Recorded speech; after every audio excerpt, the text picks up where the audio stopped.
Hi there. Thank you so much for the outpouring of love and support following my last video where I felt kind of vulnerable. It meant the world to me. It means the world to me, guys, and we're all just walking each other home. 7-Eleven straight to heaven. Like I'm really too deeply moved, and I wanted to appreciate that. Um, and now for something completely different, as as the saying goes. I'm out here in the woods, and I've been looking forward to beginning to work with the Lemurian energies, and I feel something has come forward that will be very interesting to channel. And right when I began channeling, I had these past life regressions where I remembered something from a lifetime in what seemed to be the northeast of India, the foothills of the Himalayas in the eastern India, a very sacred place. And for some reason, this recollection has tied itself into Lemuria. So I'm very excited to hear what he has to talk about. And thank you for being here. Hope you enjoy.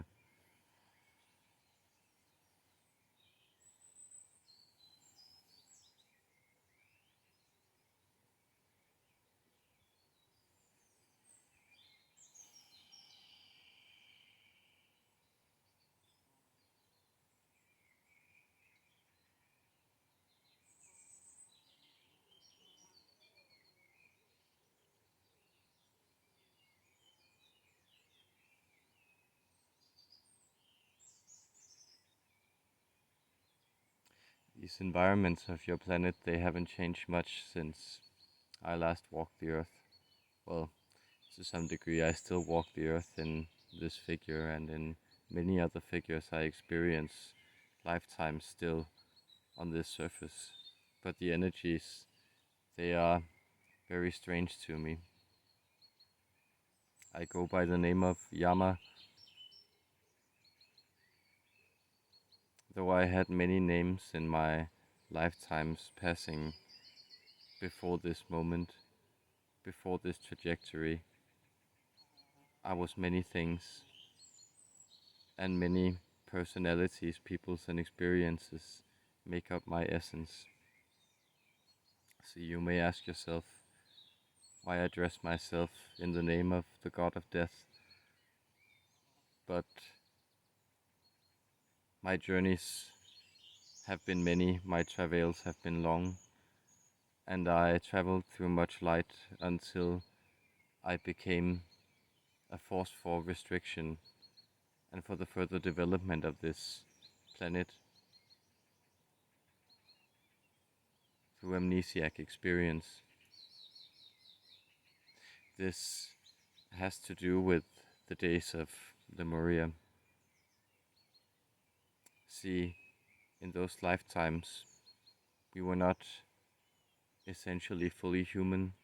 We were a hybridized species consisting of much DNA with a higher vibration aligned through the central vortex of the central West Pacific, where our Stargate beamed in information and carried our energies through communications into this interstellar network. We were fully aligned with what you call the Galactic Alliance. We were fully aligned with these different principles, and we were gathering much information from the seven sister stars and the species that reside there, and the life forms and experiences that had been developed there.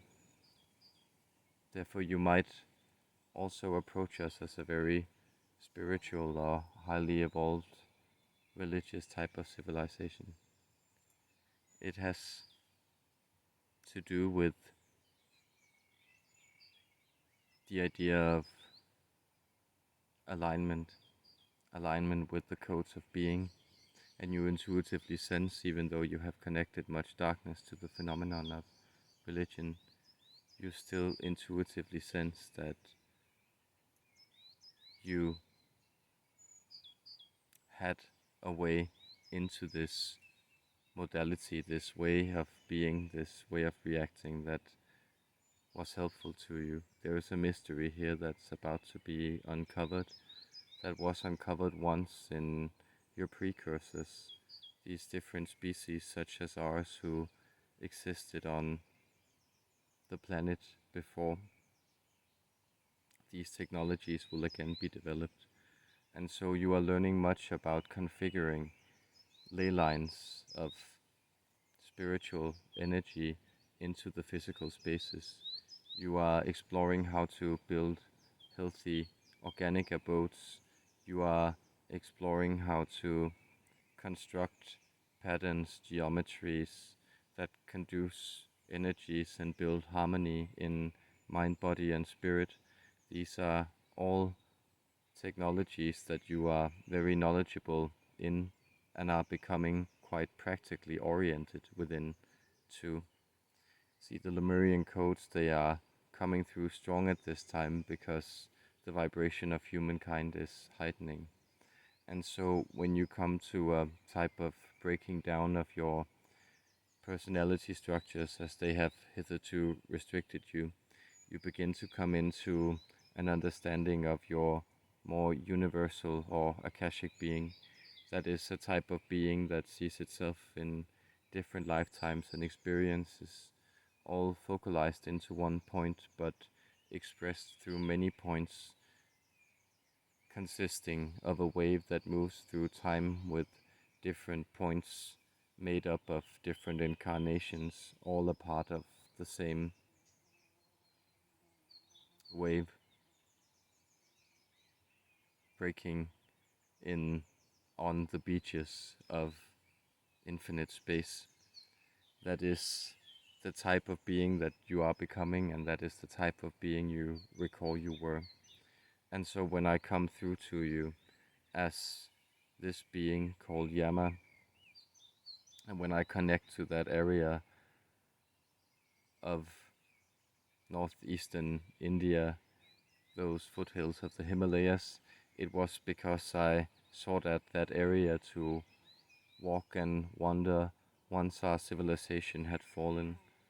I brought some of the crystals we had used to store information into the deep reaches of the Himalayas. There are caverns there where you will uncover these crystals once the time is right, but it will do you no use once you don't have the prerequisite information to scan these light codes consistently and predictably. Notice that much then relies on skills such as this skill that this vessel is performing, the skill of channeling, which is also a type of translation of immaterial knowledge or light codes into physical codes that can be apprehended in a different density, but some exactitude or ability to precisely read all the information is lost when you are dealing with singular human minds instead of a connected external pattern or technology that you are able to put in place to read these codes. And so much will come from your exploration of the hologram and the ability to project different energies, create certain light grids that you observe in visual space. There you will become aware that these hologrammatic structures are built by harmonic patterns that transcend the immediate practical use of this light code and instead turns it into a sort of beatific vision, hiding certain configurations. This is an idea of a higher dimensional alphabet, an alphabet that consists of exactly what it describes. You have thought of this as the world of ideas, but there are even more essential vibrations hidden within these ideas, and these are the patterns from which the seen world emanates and is created. We built many temples, many structures, even some powered by anti-gravitational fields in order to create pyramidal nodal points. I was active in many temples, though the deity of Dahat was one that I served. You know him by many names, and I will give you the name Apollo, but you could also call him Ganesh, or you could call him Thoth if you wanted to. There are different names for this force.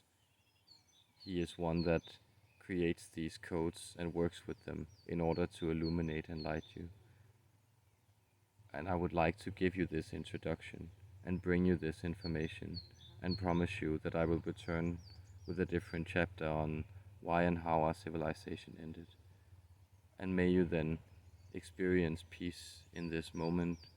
For now, you have my deep blessings, my beloved human beings.